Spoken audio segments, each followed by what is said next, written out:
Welcome to the Vale Matters podcast, brought to you by Evesham Notice Board Group. We will explore topics from local politics and economy to education and events dedicated to Evesham, Pershore and Broadway.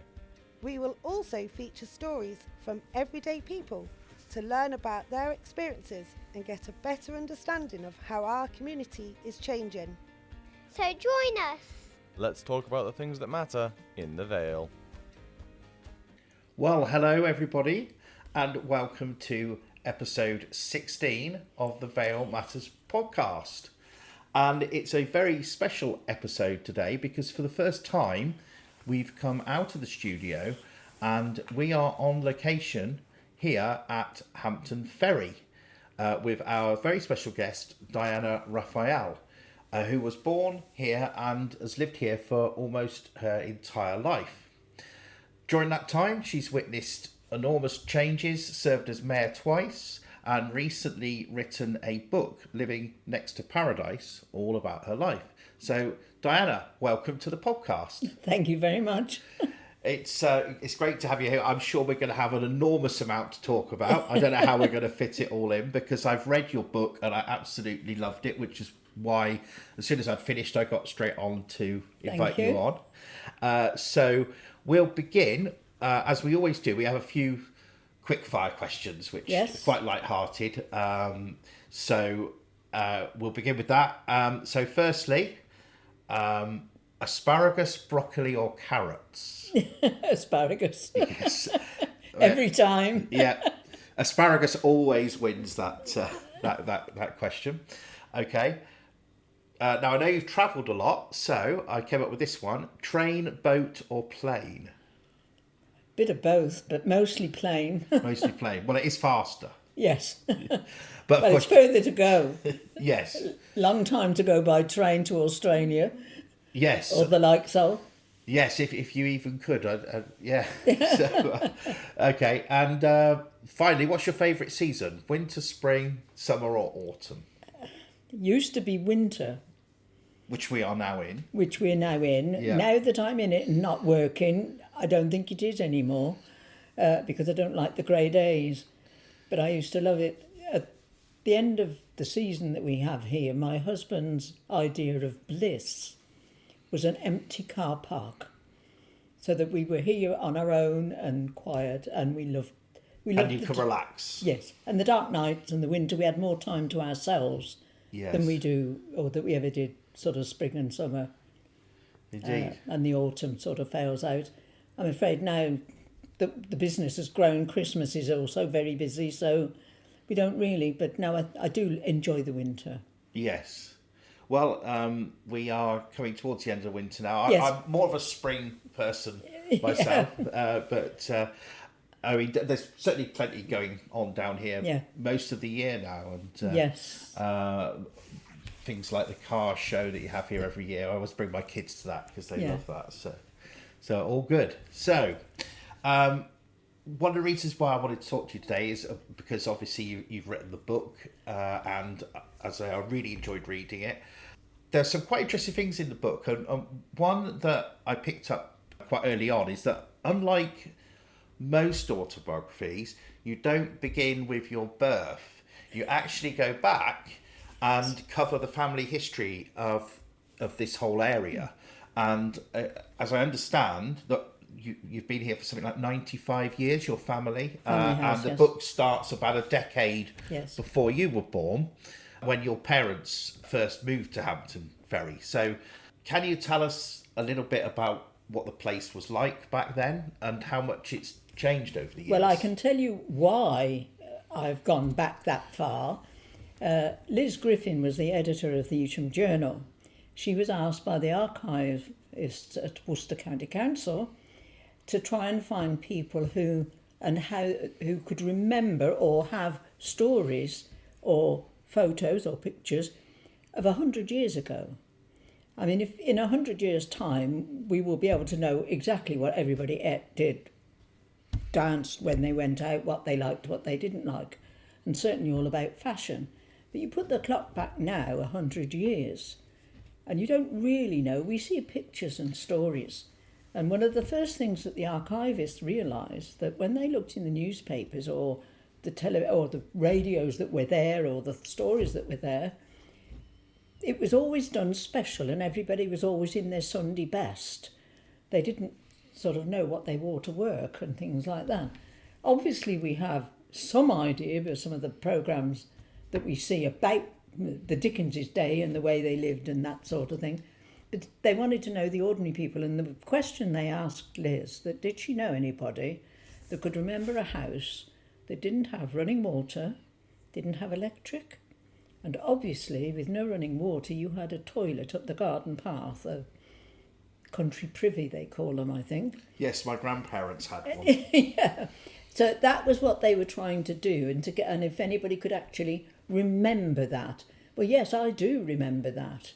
But by the time I was born, yes, we did have water. Well, we did have water, and we did have electric.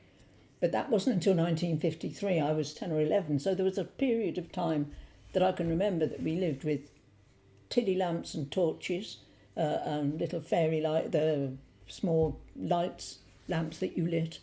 That there was lots and lots of different things. It was a different life completely to what we get now. I mean, the kids now press buttons to find anything out. I would have had to have gone to the library and looked up at a book to find out some of the things that we want nowadays. But that's where it all started. So Liz came to me. She knew she'd heard me give a talk. When I was Mayor of Evesham, after I'd finished, I was asked to go and talk about my mayor's year, what it entailed, what we did, how we did it, which I did. And I went to several different WIs and different organisations. And then it got that, well, what else can you talk about? And of course, I would then talk about the ferry and living here and being here. Now, so consequently, people would say to me, I hope you've written this down. You know, I hope you've got something, you know, to give your children and things, which I did. And it was mainly for me to have a memoir so that my children would know where they came from. Now, I have 3 sons, and my middle son, James, lives in Australia. He went there 15 years ago. The worst thing about that, I didn't mind him and his wife going, but they took my granddaughter as well. But she's now married, and she has 2 beautiful daughters. And they live in Australia, a completely different life. Couldn't be more different than living here in England. So they're very happy there, and they have a wonderful life, but I wanted something to show them where they came from. So that was really where it started. And Liz came and asked me questions, would I do it for the county archivist? I said, yes, of course I did. So she came sort of once a week for probably virtually 12 months. Would pop in and sort of, we'd just sit and have chat for half an hour and a cup of tea, and that was it. And she recorded it. She would go home. I would write up some of the things and kept going, but I was recording about living at Hampton Ferry. That was the main idea. It wasn't about us personally as a family. It was just us as a family, how we grew with what we had and where we came from. So I told all about my parents moving, and it will have been 95 years this year, 96 years this year. They moved here in 1929. Wow, that's amazing. And I think what you said there, it's very important that we do preserve and record this social history, because when we think about 100 years ago, really all we have in a lot of cases are a few faded old black and white photographs. And we know a lot about history. We know all about battles and kings and queens, but how the ordinary folk lived is easily lost. Interesting you say about 100 years from now. I wonder if 100 years from now there'll still be someone somewhere listening to this podcast because they want to find out what we did, and maybe even the pictures will be there. So now just play this record. Yeah, so that's fascinating. But so my father's the same age as you, and I keep telling him that he needs to do what you've done and record it all, and he hasn't yet, but I'm going to play him this episode and say, look, this is what you need to do. You Dad. really ought to. So that's good.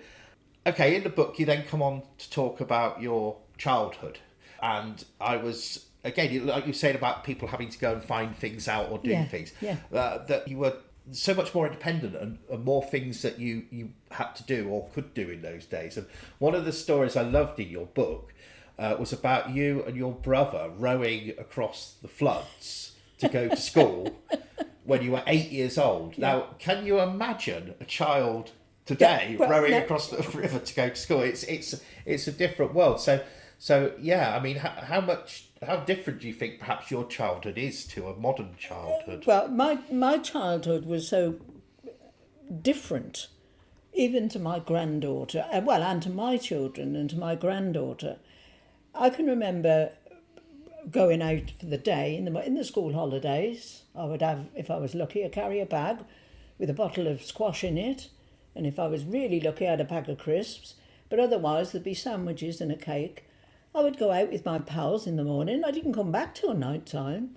My mum and dad didn't know where I was or what I was doing. They weren't worried about it. Their attitude towards looking after a child was different. In that sense.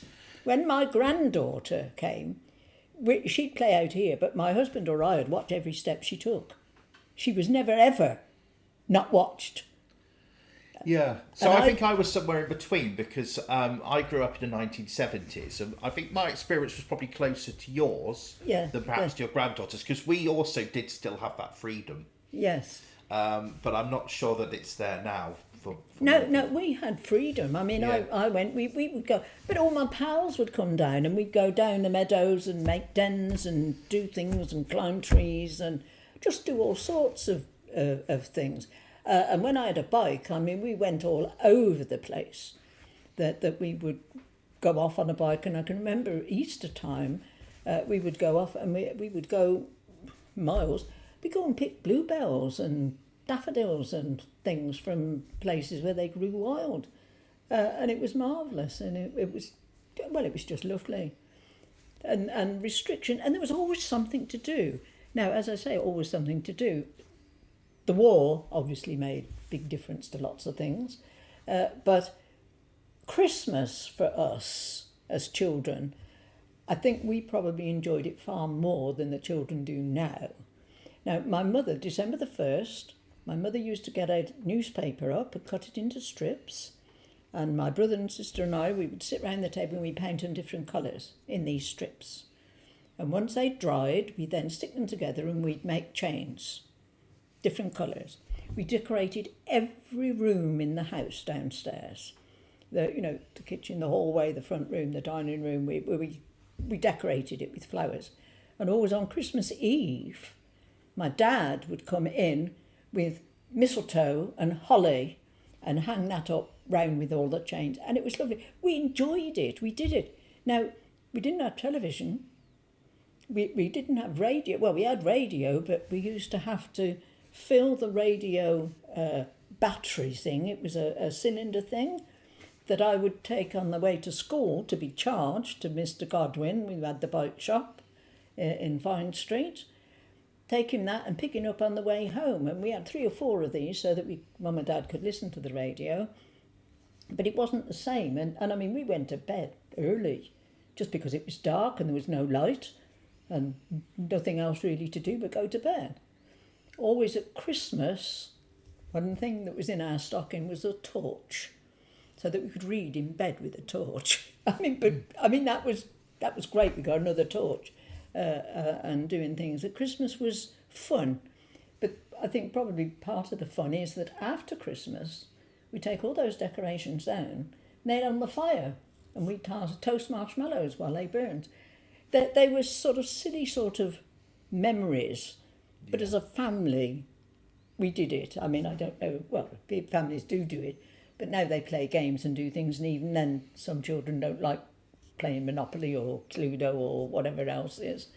A different way of life. No, we do. We did try playing Monopoly at Christmas, but it always seems to end in an argument. I mean, it's gone very, very commercialised. People hiding £500 notes under the board. Never did that. I guess Christmas perhaps doesn't have quite that magical feel about Yeah, it. and it was magical. Yeah. I mean, we believed in Father Christmas and everything, you know, and I mean, and it just was. And we got all excited about painting these strips of paper. We didn't have fancy decorations and the lovely ones and things that we got now. I mean, they're beautiful now, and some of the Christmas trees that we do, that we have, are fantastic. I guess a lot of people don't make their own decorations now. I mean, I remember making the ones that similar to what you talked about when we were kids, but we did, I think we did buy them. They were like strips of gummed paper, different colours, green, blue, red, and you sort of licked, they were like stamps. And you licked it, and once you'd done, a few yards of them, your tongue was like the bottom of a budgie cage. But there were just all sorts of things in my childhood. I mean, Father was a nurseryman. I think he must have had the very first garden centre anybody ever had, except that we didn't call him that then. But he grew plants and did things when he came to the ferry, and I used to love it. One of my favourite flowers is a geranium. Yep. Now, they don't smell very nice, geraniums, but I can remember very, very clearly sitting on the side in the greenhouse with my dad when he would pull up his geraniums and cut them all and trim them all down and take cuttings. And my job was to dip them in the powder for them before he could plant them. And it was very important, and I used to line them up in sizes, because some were 2 inches and some were only 1 inch.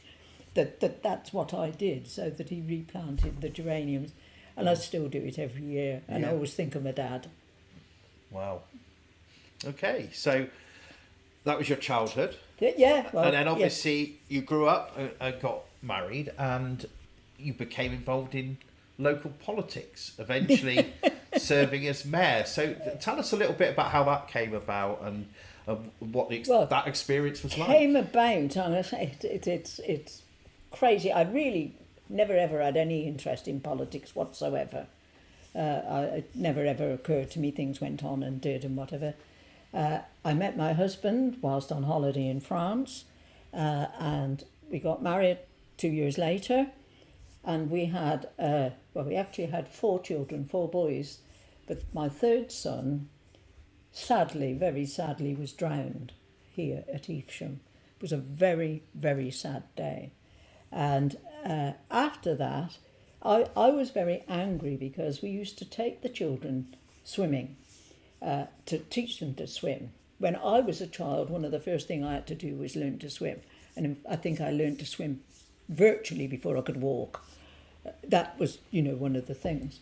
Now, our children were treated exactly the same, except that in the winter I couldn't take them to the swim baths.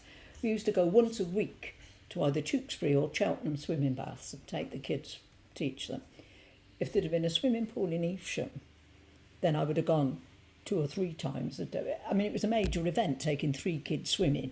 It was 3-4 hours by the time you got there and got that and whatever. So that was it. That when we lost Scott, at that particular time, there was an organisation in Evesham called VESPA, the Vale of Evesham Swimming Pool Association. They were fighting like mad to get a swimming pool built in Evesham. Now, after we lost Scott, I said that I would do everything to stop another mother having to go through what I'd been through, or a family to endure that, which I did.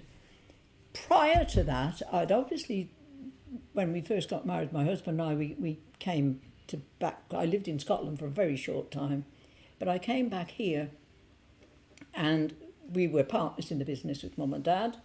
And yes, we worked here, and we did the ferry. And one of the local bank managers asked me if I'd like to join the Chamber of Commerce. Would I be interested in it? And I did. I went probably 3 or 4 time meetings just prior to my son dying. And when he did, they were very, very supportive. And they, realised that more children would have learnt to swim at his age. I mean, he was only 3, but for whatever. And so then I became involved with VESPA. And from VESPA, there was a gentleman who used to come over the ferry every day, George Ems. He was a reporter for the Evesham Journal. He lived in Hampton, and he would come over the ferry and go to work, which was fine. And the one day he said to me, he says, "Why don't you stand for council?" I said, "Because I don't know anything about council. I don't know a darn thing. There's just nothing. It's not, I'm not particularly interested in. I mean, I know who the mayor is, and that was nearly it." And he says, "Well, look," he said, "I reckon you'd do well." So he said, I'll do it. I said, "Well, I don't know where to start. What if you want to be a councillor, what do you have to do?" He said, "Well, when there's an election, you have to fill in a form and say that you want to be a councillor. You have to get it signed by probably 5 or 6 people to say that they think you're capable of being a councillor. And then that was it, you take it on." And the silly part, George did everything. He got the form, he filled it in and everything, and I just signed it and did it. And there was an election coming up in November. Then he came and he said, "You will need to go round knocking on doors." I said, "I don't want to do that." He said, "Well, no, I'm sorry." He said, "But you will. You've got to let people know." Now, the ferry at that time was much more popular than it is now, just simply because there were less cars and vehicles, and it was a shortcut into town for the people living in Hampton. So the council seat was in Hampton, and he said, "A lot of them will know you." So that was it. So I went with George knocking on doors, and he introduced me, and they look at me and say, "Oh yeah, I know you. You're Ernie Huxley's daughter. I know you. You're Wellesley's sister. I know you. You're John's mum. I know you. You're Sam's wife." Nobody knew me. They only knew me in relation to somebody else. I came home furious, absolutely hopping mad. I said, "That's it. I'm going to try and get on so that people will learn and know me." Yeah. And literally that is what I did. And I was very fortunate that I actually got on the council and was on it for 35 years and thoroughly enjoyed it. And I would like to think that on 1 or 2 places I left me mark, but I could have probably done a lot better, but on the other hand I could have done worse. So I enjoyed very much. But I'm still not a political animal. Politics, I don't know. I won't say they don't interest me. They do interest me. But I can see whichever flavour of the month you want to be, Liberal, Labour or Conservative or whatever, they've all got good things going for them. They all got good ideas. I often think, well, why can't we just all pick out the good ideas and use them? Why have we got to vote according to Conservatives or according to Labour or Liberal? But anyways, I always stood as independent. And yes, I mean, that was it. And Evesham was really all that I cared about. The town and the people living in it. Yeah. Well, I guess as an independent, you can concentrate more on local issues and you aren't bound by party politics to have to vote a certain way. Yeah. So I could, certainly if I ever went down that route, that would be what I would do. Yeah. So that's great. So, okay. So you must have seen some enormous changes throughout your life. I mean, we've already talked about when you first came here and the outside toilets and such. But just talking about Evesham and the local area, what would you say have been some of the most significant transformations that you've seen? Transformations. I mean, I love Evesham. First, last and foremost, always in my book. But times change and things change, and I think one of the saddest change that I personally think was when I was a child, next door to us was Les State, who was a great dahlia and chrysanthemum grower. Now, years later, when I was on the council and the council were invited to twin with Evesham in New Jersey in America, we actually went to America and we did twin with Evesham, New Jersey. But what amazed me was that whilst we were there, they took us to the Philadelphia Flower Show. And at the Philadelphia Flower Show, Les State from next door had got his dahlias and chrysanthemums and this sort of thing. I don't think he was there, we didn't know him. But they were very impressed that I knew about dahlias and flowers and things like that. Now that's gone. Yeah. That was people in Philadelphia knew about a flower grower in Evesham, which I think was, pretty wonderful. I mean, and other times when you've been travelling, they talk about Worcester sauce and different things. And over the years, a lot of things. I know there was a lot of argy-bargy because they said that Eccles cakes could only come from Eccles. This is the sort of thing they wanted. Now, Angela Tidmarsh from the Wych District Council, who is the tourism officer there, she just retired actually, but when she was there, she got asparagus registered as being from Evesham. Yeah. And she would jump up and down madly if she went into a shop and they weren't selling asparagus, British asparagus, but particularly Evesham. And of course we've got within a Defford, which is near enough, it's in the Vale, the largest asparagus grower in the country. That he grows red, purple, green and white asparagus, but got 80 odd acres of asparagus. He is the biggest grower, and that's in Evesham. Yeah, Evesham is famous for asparagus. Yes, yeah. And just is. We used to cut asparagus when I was a kid. I hated the asparagus season because we had to get up so early in the morning to cut it. But yes, I do love asparagus as such. And yes, and there's so many things that have changed. Our whole lives have changed. Now, I remember my granddad, on my mother's side, he looked after horses for a doctor in the late 1800s, 1880, 19 sort of thing. And then the doctor bought a car. So Grandad was out of job. That was change. That's a dramatic change for your job to be no longer there. Not just, going to somebody else to do the same sort of work. It just didn't exist. Now, also, my husband's name, Raphael, my sister traced the ancestors back to see what they did and established that they came from Dumfries in Scotland and that they were comb makers. Now you think, now about a comb, well, either plastic or metal or whatever, easy enough to make a comb, but in those days they were made from tortoise shells or seashells. It was a very, very skilled job. Yeah. And non-existent now. So there's lots and lots of things that have changed. Okay, at the Evesham Industrial Estate we had Evesham Computers, which is really way up to date and sort of 60, 70 years ago wouldn't have been needed, wouldn't even know what we were talking about. Yeah. That things do change and everything changes. I laugh and smile. Everybody now, you see kids walking around, people walking around with a phone in their hand.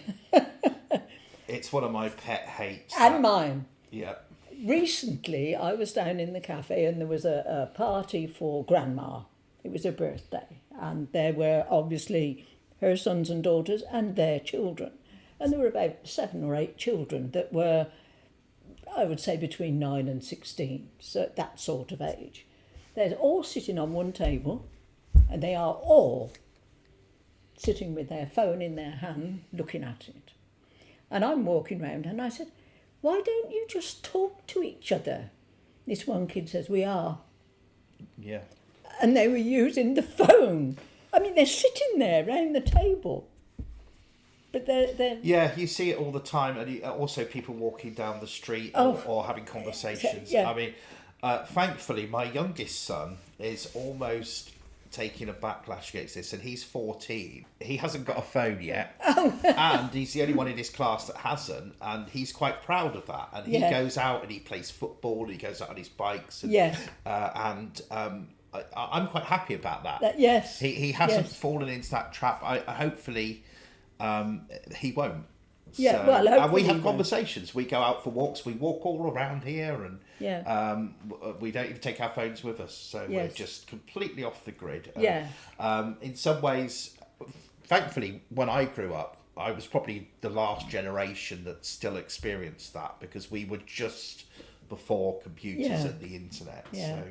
So, but it is still possible to do. Yeah, but life is different. And I'm quite surprised actually by how many people are interested in history. Yeah. That they do want to know how people lived and how people did things. I mean, the Almonry Museum is a wonderful asset to Evesham, absolutely all along the way, and is a beautiful place to go to, and you can pick up and learn and do. And it really is quite funny. When the BBC were very, very first opening, no, I'll start before, we had a programme on the television, on the Brian Johnson, Down Your Way. Yes. That was on the radio, and he came a long time ago, and he to do the ferry, to see the ferry, and he came down and how long it had been here, why it had been here, what did we do, and all the rest of it, which he did, and you chose a music to play and all this. Well, when he came and he interviewed us, my father and I, and he said, at the end of the programme, he said, I'm going to say it's the only rope ferry in the world. And I said, well, you can't say that because we don't know that it is. He said, well, I'm going to say it anyway, and I can guarantee that if it isn't, we shall be inundated. That people will tell us that it isn't the only rope ferry in the world. Anyway, it went out the programme, and that's what we did, and fine. 6 or 7 weeks after the programme had gone out, Brian Johnson phoned up, and he said, we haven't had one single murmur that there is another rope ferry in the world. Wow. He said, so I'm taking that there is. So at that time, we just bought a van for the work to do all our running around with and shopping and everything for the business.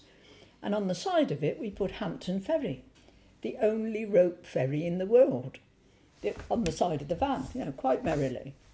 And several years later, when BBC Radio in Hereford and Worcester was opening at Worcester, the investigative journalist came and spoke to us, and they said, you're the only rope ferry in the world. He said, can you prove it? I said, can you prove we're not? Yeah, so they haven't. And have they ever found anything? No, and the girl there, she laughed, and she said, well, I'll try and prove it. She spent almost a week, apparently, trying to find another rope ferry, and she couldn't, and she didn't. That's fascinating. So what do you think makes it so unique? Why has no one else copied the idea? Yeah, well, it's silly because at Stratford there's a ferry, and it's a chain all the way. Now, where the chain goes into the water and onto the riverbed is probably 4, maybe 5 feet, which with a wheel you can pick that chain up and take it over, and it's not very heavy. You can go over it and you can do it, and you can you can take the ferry. The mechanism works that you can just wind the handle and take you across without having the ferry over the top, river over the top. Here, where the ferry River Oak crosses the river, it's about 18 feet deep. And one time my dad we had gardens this side the river, and he was doing the gardens. But if a boat came to go past the ferry rope, he would have to go from this side to the other side to drop the rope, then wind it back up, come back and do the gardening again. And there was a man who had a metal works in Birmingham. I can't remember the name of them now. But he said to me, you've wasted an awful lot of time going backwards and forwards over to drop the rope for the boats going by. Why don't you have a ferry like a rope like they've got at Stratford? And Dad said, I can't have one like that. He said, because it's too strong. He said, I'll try and do that. I'll sort something out. Dad said, I'll tell you what, you sort something out, and if I can do the ferry, I'll pay you for it. Fair enough. And he went, yeah, that's fine. So a few months later he came. I've got you everything, and he got a big wheel and another cog and a whatever and a thing like that. And he got the chain and all the set, and he put it all up. And then he said, Dad, that's it, I set it up. He says, you can now do the ferry. So Dad gets in the boat and he starts winding the chain. It was that heavy, and it took him 10 minutes to get across the river, and he was exhausted when he got to the other side. He said, I'm sorry. He said, that is just not practical. You know, the monks put the ferry there with a rope. So, you know, that is what they did. Well, they might have had a chain when they first did it, because there wasn't the traffic going up and down the river. It was only when the boat traffic increased. I mean, at one time, the salt coming from Droitwich and all this sort of thing would come here to go to the place in Evesham, just above the old bridge. That it was just silly. So it was impractical. So we still have a rope ferry. And just remind me, how long has it actually been there? It is mentioned in the Doomsday Book. Wow. In the 11th century. Incredible. The ferry. So and the monks, we know that the Evesham Abbey was built in 704, and that the fertile soil and the area had everything. You could grow whatever you like. My dad used to say you could plant a match and it'd grow, and because it was so fertile. They had everything they wanted, you know, pigs, horses, goats and sheep and all the vegetables and everything they wanted. The only thing they hadn't got was the wine, which, of course, the monks would like in their church services and whatever. Absolutely. And the hill over there would be ideal for a vineyard. So, if you look at the aerial view of Evesham, it goes round in a big horseshoe. Yeah. The town lives in the horseshoe. And the monks were there, and they'd got to go over the old bridge, which was the only way across the river then. We're talking 700, whatever. And then it would be a long walk, probably nearly 2-3 miles, to walk all the way round Hampton to go to tend the vineyards. That they got the vineyard and did. So when they did, they decided that it would be a good idea if they had a ferry here, so that the monks was all on this sort of side. They could just go down there and be at work. And they built the foundations of the ferry house. And there's a big cellar, the ground floor, and there's two floors downstairs and 2 up. And that we assumed that was for the monks to live upstairs, 2 monks to there, and they actually made the wine downstairs and stored it down below in the cellar. And there's a stream that comes from Clark's Hill that still runs underneath the house and into the river. And it's in the cellar and comes through. I mean, that was from amazing. All those years ago.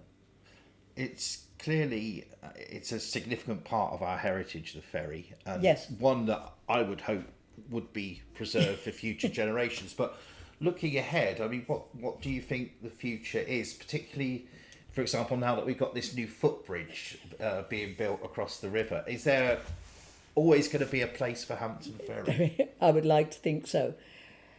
I find it quite incredible, and I should probably get into trouble for saying this.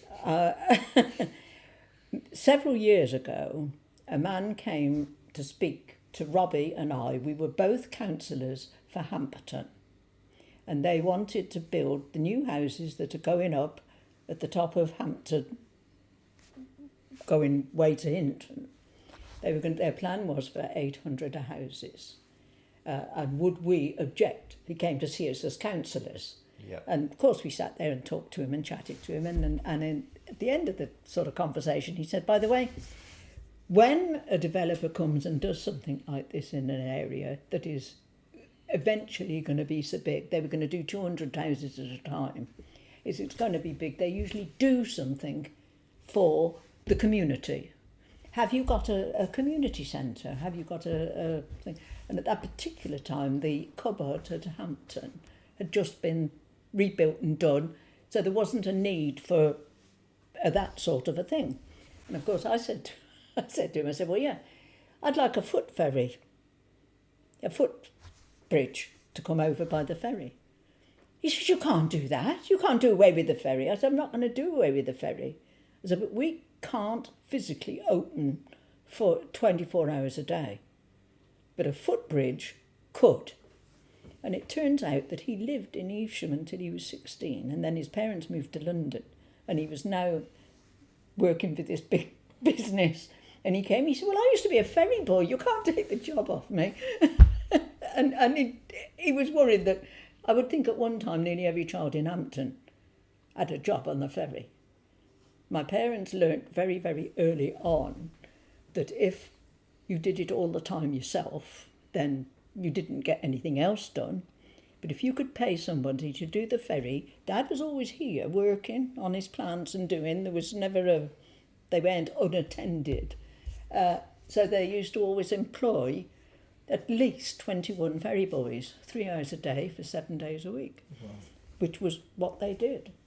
And Dad would say, well, if anybody was off sick or on holiday, then he'd only got to do the ferry for 3 hours instead of all day. And even at that, then there were always other kids willing to step in and do the ferry for somebody else, just so they'd have 2 shifts. And I found it incredible that when my parents celebrated their 50th wedding anniversary, we had Mum and Dad, we just built the new cafe. And my parents said, we'll have open house, we'll invite everybody to come. And they put a story in the journal that if there were any of the old ferry boys who would like to come and see Mr. and Mrs. Huxley, then please do. And we were flabbergasted at how many came. There were loads and loads, and it was lovely. But one man in particular, Stan Ray, he was a lovely, lovely man.